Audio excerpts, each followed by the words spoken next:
Right, now I'm recording, and we're doing 1-3 of our geometry notes. So 1-3 is about measuring segments. I already said that this is a little bit more concrete and less abstract than what it was. The reason is segments end, right? They have definitive starts and stops. They have lengths, they have measures, they have distances, all that fun stuff. So we're going to talk exclusively today, or a lot today, about segments that have the same length, and those are called congruent.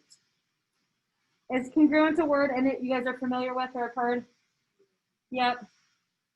So to indicate two segments are congruent, we're going to use a marking. We're going to put little dashes on the line. So let's first label these lines or these segments as segment AB.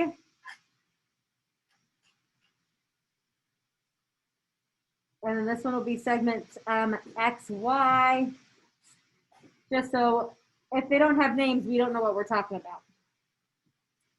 Since we've labeled our two segments, we've also been told that they are 4 units long, each of them, which means that they're the same length. And two segments that have the same length are called congruent. To show these are congruent, I'm going to put a little dash in both of them, just a little dash. Now, if there's multiple segments that are congruent, you can put more than one dash. So if they both have 2 dashes, that means that they're the same. If they both have 3 dashes, it means that they're the same. But if I have one that has 2 dashes and one that just has 1, these are not the same. They have to have the same number of markings. So I like to start at 1 because the more dashes you get, the more complicated it looks. So show me that these are congruent. All right. Next, I have a symbol that shows me in like a statement way, I guess, that segments are congruent. So I'm going to write segment AB and segment XY. To show that those two are congruent, I use an equal sign with a little squiggly on top. All right, if you're taking Spanish, little tilde on the ñes, that's what that looks like. So they have a little tilde over my equal sign. Okay. So this means AB is congruent to XY, and it means that these segments, they have the same length.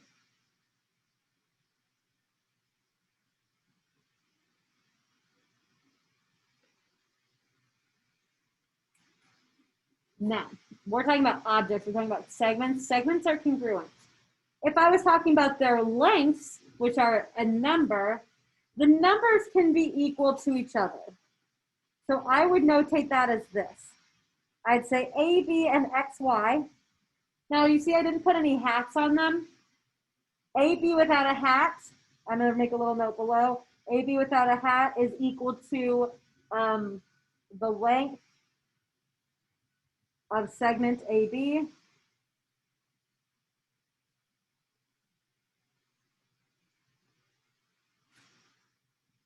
Or the distance between the points A and B.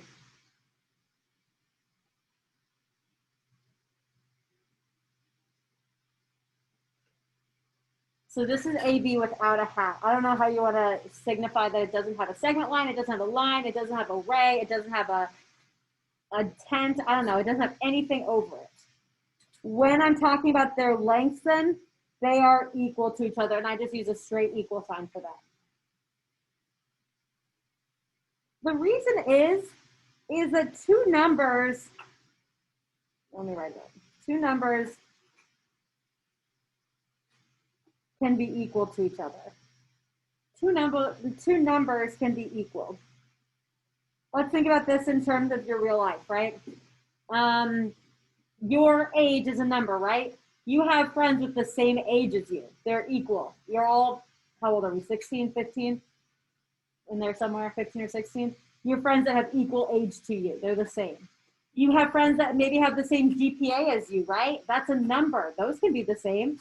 You may have a friend that's the same height as you. Maybe you're short like Miss White and you're like 5'3". Maybe you're tall, like who's tall in here? Gavin's tall, Michael's tall, Jaden's tall.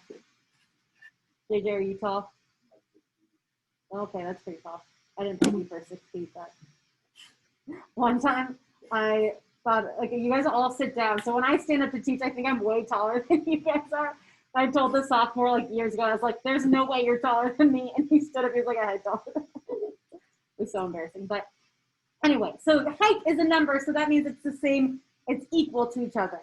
Now, just because you have an equal height, equal GPA, equal all these things to your friend, you're not the same person, right? You're two individual people. That's the same thing with objects. So two numbers can be equal, but two objects can never be equal.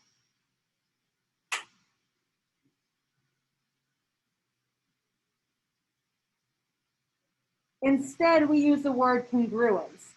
So, however, they do get to be congruent. They are congruent. So if you tell me that two segments are equal, or two squares are equal, or two circles are equal as we progress through geometry, I will say that's not true. They are congruent. They have the same length, they have the same something, something, something, but they're never equal to each other. Objects cannot be equal.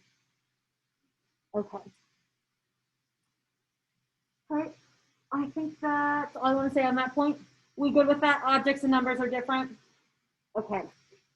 Next one, we're moving on to a postulate that we've learned postulates before. Remember postulate? It means something that we assume is true. It's a statement we assume to be true.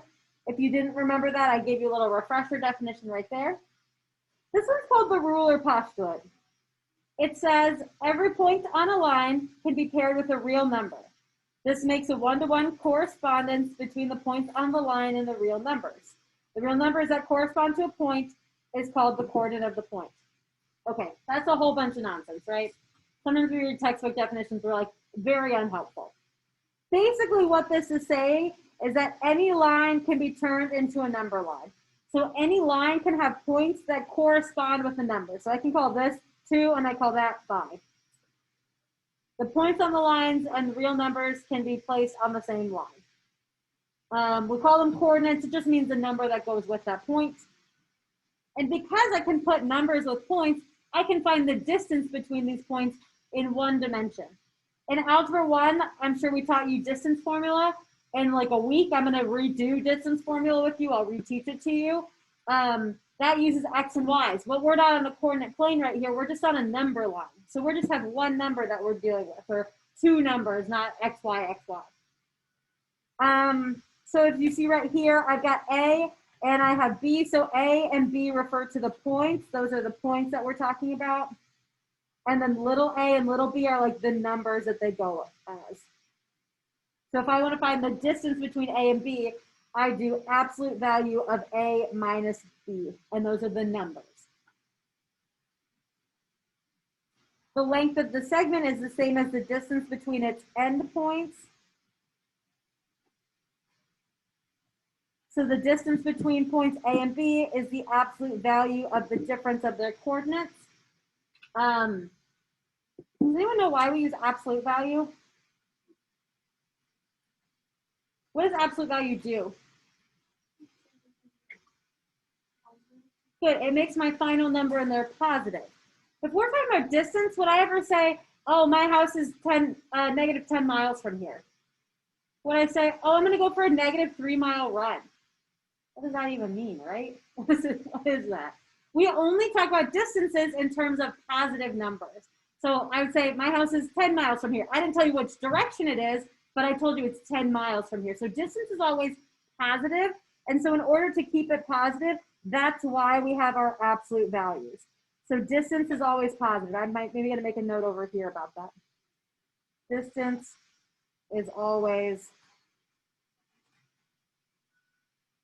oops, running out of room, positive. That's something in my throat today. All right. I've got this number line, S, T, U, and V, and we want to find the distance from S to T and the distance from V to F. I'm going to show you using math. We also can just count. So S, T, S is here, T is there. To go from S to T, I'm going to do -4 minus 8. Don't forget your absolute values around your numbers.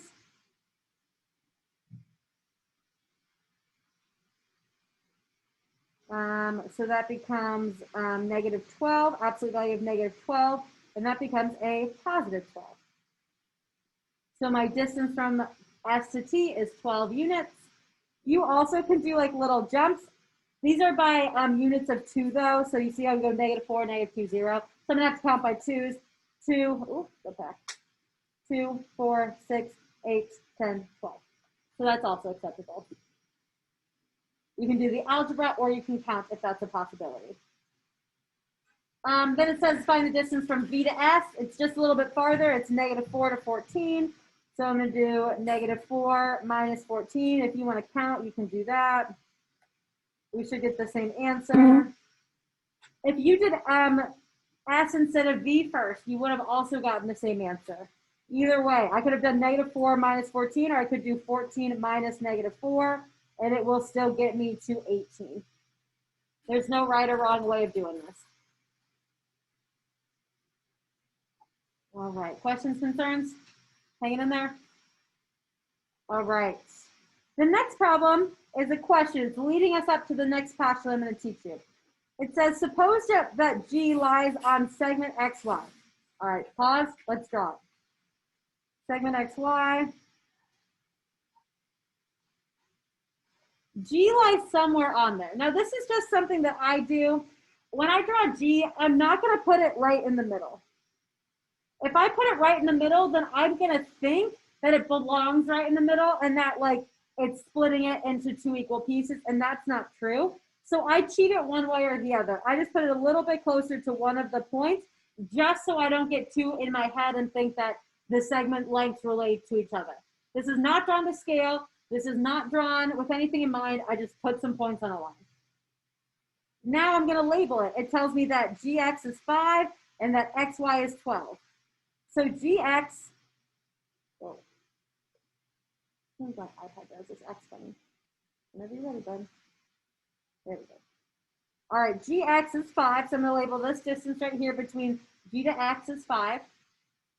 And then it says XY is 12. I'm going to do one of these like kind of bracket lines to know that I'm going all the way from X to 12. If I just wrote like 12 here, I would not be sure if it was GY or all of XY. So that's why I put little marks, and I'm going to put 12 close to that mark. Now my question to you is, how much is GY? Griffin, why?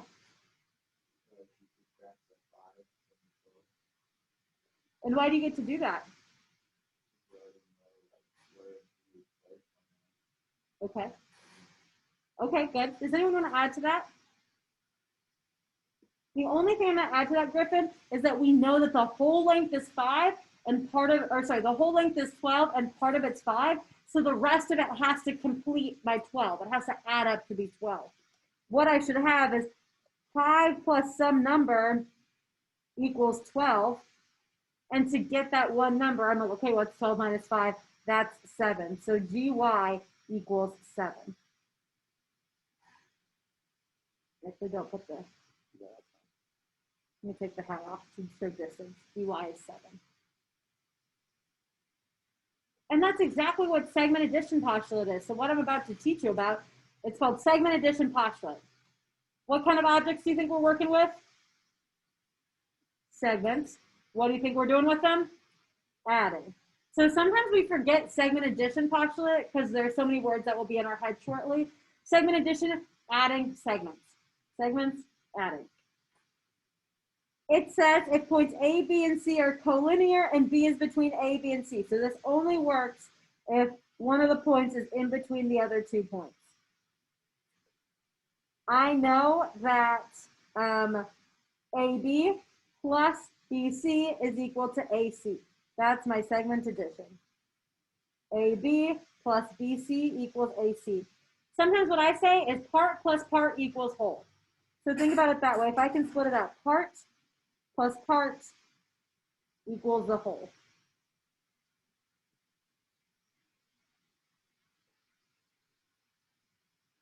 I'm trying to think if I have anything else. Oh, anyone remind me what collinear means? On the same line. Good, we're getting faster with that. Same line.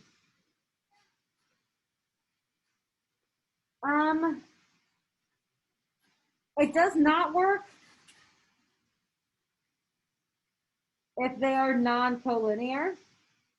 So if they are not on the same line, this is not true. So I can't write like A, B, and C and be like, oh, well, I know AB is 5 and I know AC is 12.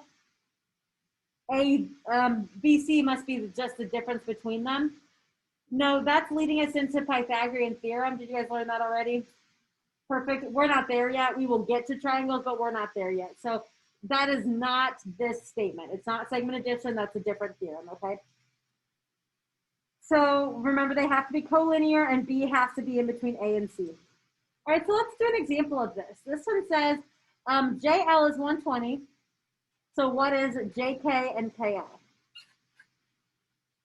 So I'm going to label it. As soon as I see JK equals 120, I'm going to draw that on my picture. I need you to label everything all the time. I don't care if you label it and then erase it and then label it again, something different and erase it. I want you to get in the habit of writing on your picture. When we get to quizzes and tests, you're going to want to have writing, like do all the writing on your pictures. If you think you're smart enough to let your brain transfer it, I'm not saying you're not. I'm just saying that's where a lot of mistakes can be made. So let's just not make them. Okay, so JL is 120, and then JK is represented as an expression, and so is KL. So we're going to write a statement. I'm going to write a statement first that is just using the letters. So I'm going to say, okay, part JK plus the other part, KL, is equal to the whole, which is JL. Let me zoom in and make that nicer. JK plus KL is equal to JL. Now, I wrote that first because now it's going to be a lot easier to plug pieces in and then know how to solve. So first I'm going to plug in JK, which is 4x plus 6. Then I'm going to plug in KL, which is 7x plus 15. And last I'm going to plug in JL, which is 120.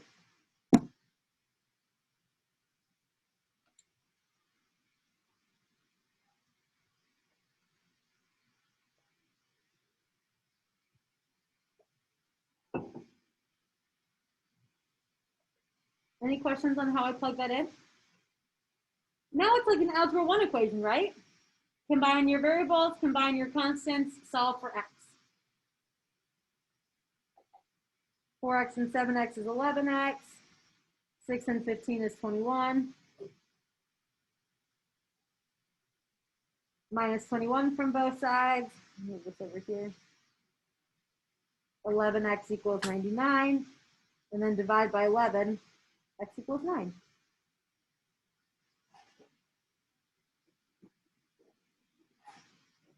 Now am I done? Did it ask for just x? What did it ask for? It asked for JK and KL. So I'm not done until I find those.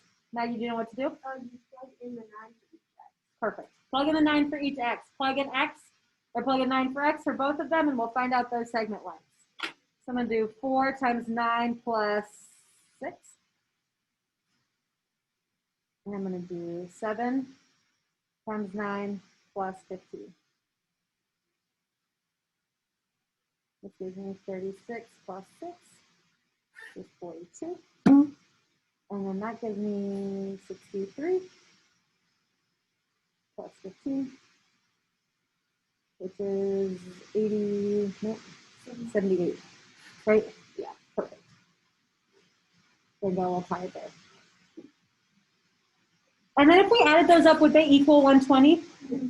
Perfect. And that's how you can check yourself too. If you get to the answer and you're like, wait a second, I know they're supposed to add up to 120 and they are not, go back and check your work, see if you made a little simple mistake or if you lost a negative or something like that. So that's a great way to check.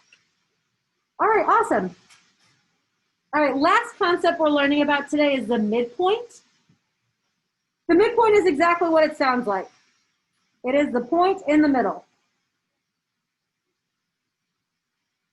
And since it is in the middle of a segment, it is exactly in half. It's right in the half, and it divides the segment into two congruent segments. When we say half, we mean that like they are equal to each other. They're equal to each other. The midpoint's a point in the middle. You can have other objects intersect your midpoint, and then they are what we call bisectors. So you can have a point, you have a line, you can have a ray, you can have a segment, you can have any other object intersect at your midpoint, and then that's said to bisect the segment. Do you have anyone who takes Latin in here? What does bi mean? Two. So bisect means cut into two. I want to say sect means cut, but I might have made that up. So I didn't take Latin. We'll have to ask a Latin teacher. But I believe that means cuts into two. And you can think about it as two halves or two equal pieces. And we call that object, that point or that line or that ray or that segment, we call it a segment bisector because it bisects the segment. So a lot of geometry, there's a lot of words, but a lot of them are very like descriptive of what they are. A segment bisector bisects the segment. And if you don't like the word bisects, then you can say cuts into two. Cuts the segment, I guess, into two. However you want to phrase it in your notes, what makes the most sense to you works for me.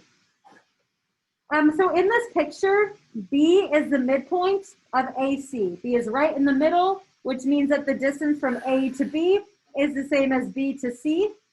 And I put those little dashes there to represent that. So AB is congruent to BC. What if I told you that the distance for AB is 10? How much would BC be? 10. How much would AC be? 20. Good. So once we know one of those pieces, we're able to find a lot of the other pieces, okay? If I know AB is 10, then I assume the other one is equal to that. In this picture, L is what we call the segment bisector. So that's the object that bisects the segment. And I think that's enough just talking about that. Let's do an example. Okay, I want the question that we're going to think about, but we're not going to answer yet, says, why don't we use the segment addition postulate? So we're going to think about that. Remember, segment addition postulate was adding the two pieces. Part plus part equals whole. You ready to answer that, Allie? Okay, I want you to wait 1 second. Let's see if anybody else can get there. But I will call on you. Nobody answer. Allie gets this answer. The problem says Q is the midpoint of PR. So Q is the midpoint. I'm just going to highlight it so I know it's special.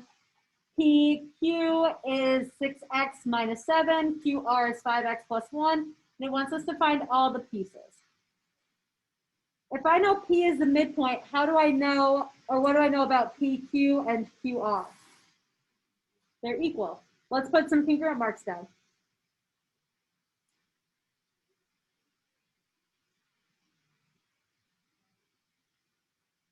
All right, we're going to set up an equation. How should I set my equation up? Griffin?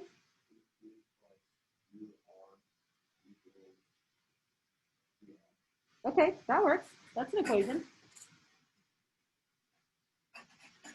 Let's start plugging in.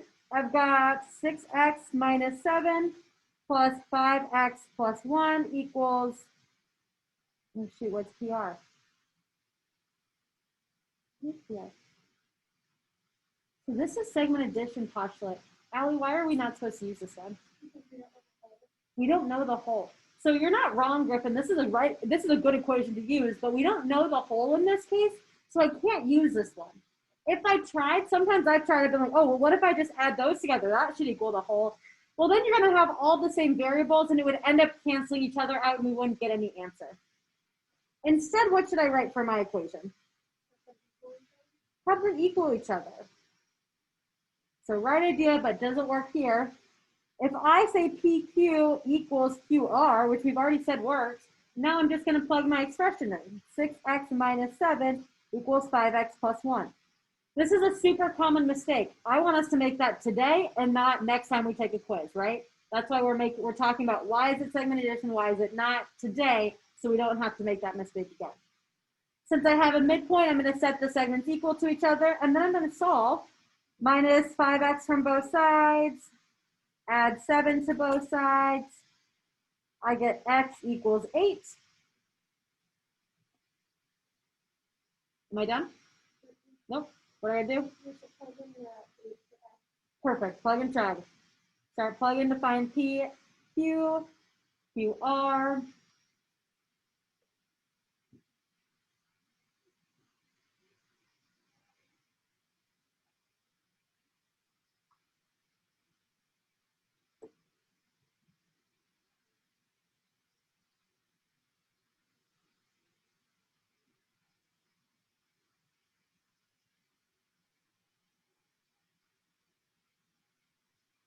Did I have to do that work twice? Why not? Why did I just waste some time? They're equal to each other. Once you did one, there's no need to go back and do the other. You know they're going to be the same thing. You can check your work if you're a little worried on the quiz or if you're panicked and you're like, oh, I have time, let me just check. But there's no need to check. And how do I find PR? Add them up. And I get 82. Awesome. Okay. I think that's it. One other thing I do want to point out, you may see this on your homework. Sometimes I just give you that Q is the midpoint, and then I just give you one segment. I just give you like this guy. In this case, I would also have to give you the whole. I'd have to tell you that this whole was like 82 or something. If I just give you one of them, we can assume that 6x plus 7 also goes over there too. So since they're the same, I can use the same expression of 6x minus 7. Or if they were numbers and I just gave you one, you could use numbers on both of them. So just because it's not written to us, we know that they're congruent, so we're allowed to do that. Maggie? If you gave us one of them and then the like the thing with the whole one, could we just so you know that it's like the same? Could we just divide the? You could also do that. If you knew this number, you could divide by 2 and then just set that equal here. Okay. Absolutely. So we don't have to show all the ones. Okay. I want you to do whatever makes the most sense. There's so many different ways that we can do it. So if like that's like what works there, go for it. Okay. Great question. All right, we're done for today. We're done a couple minutes early. So I'm going to pass out your homework for you to start working on. If you want to do it online, I don't know if it's available yet, so I will make it available right now. If you want paper, I'll pass that out to you. And that's what we'll do for the last 5 minutes, and then we'll spray down and go to our next class. Let me stop share. Let me stop.